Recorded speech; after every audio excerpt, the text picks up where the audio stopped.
What is going on, YouTube? PPS here, YouTube play of the daytime. Coming at you guys.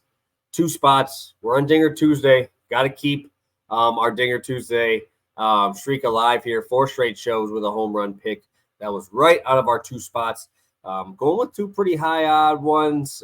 2 guys that homered actually last night. I'm going to be going right back to it. So if you guys could, hit that like button. Subscribe to the channel if you haven't already. We got to get this moving for NFL season.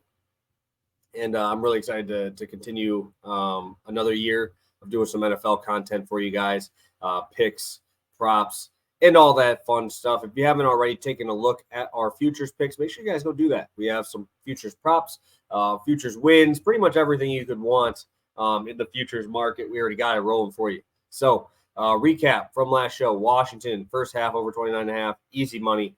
Absolutely smashed that stuff, which was awesome. Unfortunately for me, my Badgers didn't pick it up till the second half. Decided to be a pass-happy team first half. Couldn't do much, and then just absolutely unloaded on them in the second half. Got to be better in the red zone. Unfortunately, missed that one. I think they had 38 or 35.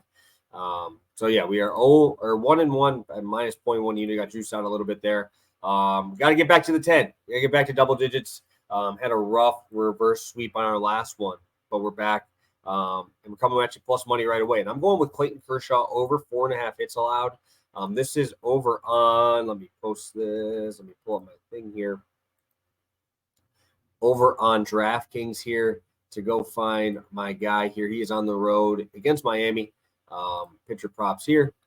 I'm just showing you guys how you can find that there. Hits allowed plus 100 right there. I actually really like this spot. I really think that this is an overcorrection from these last couple starts. Arizona, who's been struggling, only 79 pitches. They were up big in that one. He gave 3 hits. Cleveland, that was a rain-out game. He had only 1 hit allowed in 2 innings. My Brewers, they were up big in that one as well. 5 innings, 3 hits allowed. And the Rockies, twice, right? He only allowed 3 hits and 1 hit in those. So he's actually hit this in 5 straight games. Prior to that, it was 12 out of 13. He allowed more than this. 10 out of 11 that he hit this. So I really like this spot. Obviously, really, really cake matchups, right, for him in those couple matchups prior. And anytime you get the Rockies, it's tough because they're terrible against left-handed pitching. So I actually really like the spot for the Miami Marlins, who actually hit left-handed pitching very well. 288 batting average versus lefties, not a ton of power. But what I like is you're going to have a rise at the top, right? You're going to have Jesus Sanchez, Jazz Chisholm, right? All 3 lefties in there. And you're going to have quite a few righties, obviously. You're going to be loaded up in righties. But against lefties this year, he only has a 13% K rate, guys. 4.88 xFIP, which is not good. He's actually better versus right-handed pitching with a 3.16 xFIP and a 30% K rate. So you're going to have at least 3 of the better hitters in this lineup from the left side here. I'm hoping they put out more. I know he's pretty good in terms of batting average allowed, only a 151 batting average on balls in play. That is going to go up. Regression is going to be coming from the left side there. All we need is 5 hits, guys. And if he goes 6 innings, I think we get there pretty easily, to be honest. I know if you look at the last couple games, they're going to be like, oh, man, this is going to be way under. But I really like the Marlins here. I think that they're going to come through for us at home. This is just a low number at a good price. And I think a lot of it is recency bias on the Kershaw side. So I think that we see the Miami Marlins come through for us and keep this thing rolling. Continue to keep pushing towards maybe getting a little playoff push there. So do like that spot. Next one. Talk about a team being hot. Philadelphia Phillies team total 4.5 minus 115. Going to go and pull that up for you guys on DraftKings as well. Just using DraftKings today on those 2. I truly did not even get to go and look at our goal line shop too much there. Seeing as it's the late game, probably not going to get any lines out too early here. 4.5 minus 115. Hottest team in baseball, and it's not even close, guys. Over the last 15 days, 947 OPS. Second closest team is very hot in the Houston Astros at an 874. If you want to even go shorter, they're about 900 over the last 7 days. So this team is absolutely in fuego. Right-handed, left-handed, doesn't matter, right? You got Bryce Stott hitting well. You got Harper hitting well. You got Schwarber hitting well, and then you got Turner, Castellanos. Turner might have turned in God mode. I posted that yesterday. The dude has 10 homers over his last 15 games. This guy's over 360, 15-game hitting streak. This guy's absolutely on one right now. So can't really look at lefties versus righties here because they're going to see a lot of both. Avila so far this year, 4.13 xFIP to lefties, 2.67 to righties, which is actually very good. But you look at his minor league numbers, he's a mid to low 20% K rate. Seeing him strike out 30% of righties is an anomaly. I do not expect that to stay at all. So think that the rest of the season numbers for him, when you look at like rest of season numbers from Fangraphs, they have been a 21% K rate.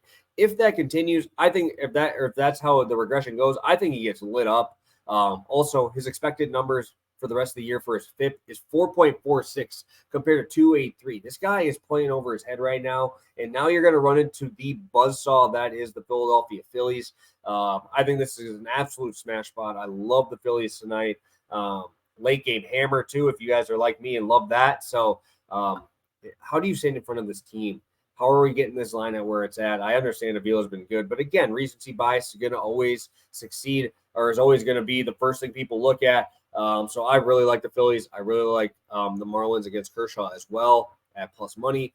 Those are the two spots there. And for Dinger Tuesday, I'm going to Trey Turner. I mean, how do you get away from this guy? Trey Turner has, like I said, 10 homers over his last 15 games. Doesn't matter if it's home, road, doesn't matter. This dude is absolutely on one. When you're rolling with a guy this hot, it's tough to want to switch that up, right? And I understand Avila hasn't given up too much power, but Trey Turner is literally hitting everything out right now. The barrel rate is absurd. He's got 18 barrels over his last, I think, 100 plate appearances, which is pretty wild. Or at least I saw that. I saw a stat on there. I think it was from. I'll have to find that tweet and give him some credit here because I did see some barrels from this last little streak that he's been on. It's been pretty absurd. So he hit a ball yesterday that barely got even off the ground that he hit out. He's been hitting moonshots in Philly. Like, it's everything he's hitting is hard, and I don't want to get. I'm not going to be backing Avila in this spot to want to mess around. Number one fantasy player over the last 2 weeks. Number 3 over the last month. This guy is on one. I'm not even getting in front of it. Usually he's around like 550. And I think it's just because of the recency stuff that he's getting this number. I can't believe it's so 400.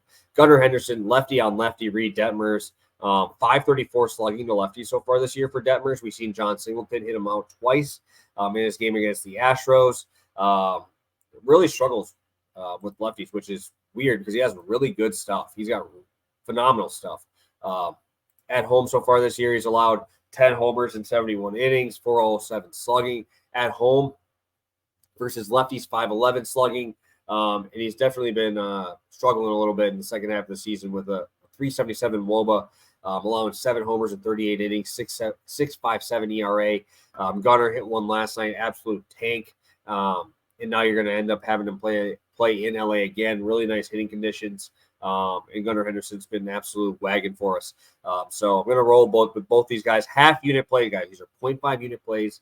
And I really think this value is phenomenal. So Kershaw over 4.5 hits allowed, plus 100. Phillies, team total over 4.5 at minus 115. And our Dinger Tuesday picks, plus 475 on both Trey Turner and Gunnar Henderson. So thank you guys so much for tuning in.